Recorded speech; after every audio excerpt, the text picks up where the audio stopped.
This is my 75-gallon tank with true Siamese algae-eaters, female black mollies, male fancy guppies, and a South American bumblebee catfish that stays hidden most of the time. I have several Anubias and Java fern attached to driftwood ornaments,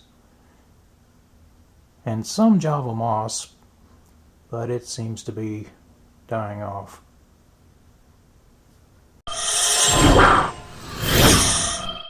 I moved this driftwood ornament closer to the front of the tank because I have Anubias attached to both sides, and I wanted all of them to get plenty of light. Many of the leaves on these Anubias are covered in algae. The true Siamese algae-eaters don't seem to take care of that, but there is some new growth that's not covered in algae. The Java fern is apparently dying off. I don't know why this is. I dose the tank weekly with Thrive liquid fertilizer. The Anubias seem fine, but Java fern appear to lack some nutrient. The Anubias attached to this driftwood ornament isn't very visible because it's on the other side. This is the Anubias that I've had for the longest. It's doing very well, although the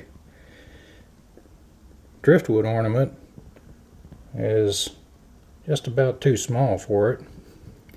I attached Java moss to this piece of driftwood with superglue gel.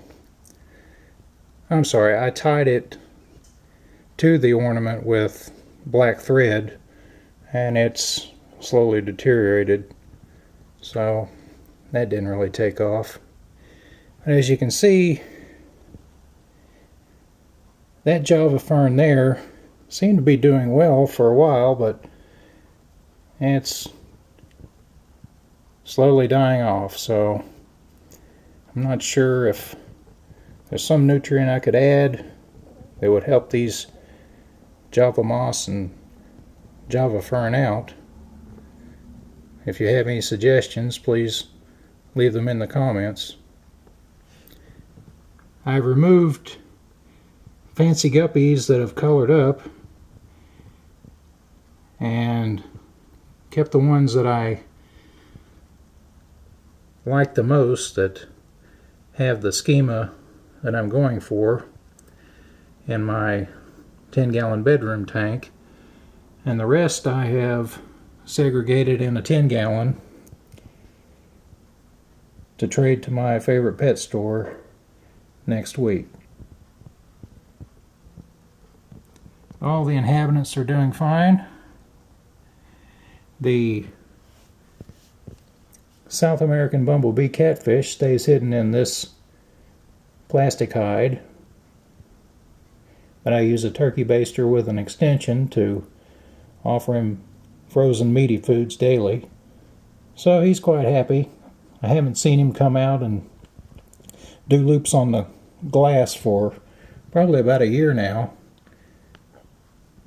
but he's doing well. Though it's rather an awkward angle, I'm going to offer my South American bumblebee catfish some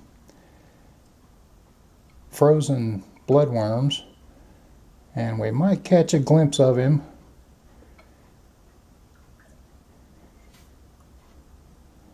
if he goes for the food.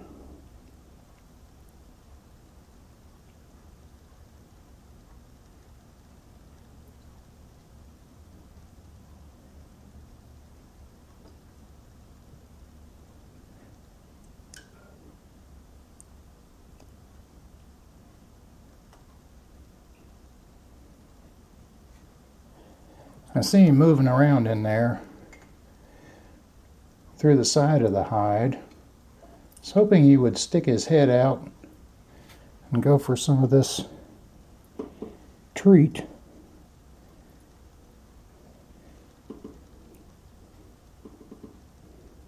But I'll stick some in the mouth of the cave in case he doesn't want to come that far out. The other fish are devouring it about as fast as I can offer it.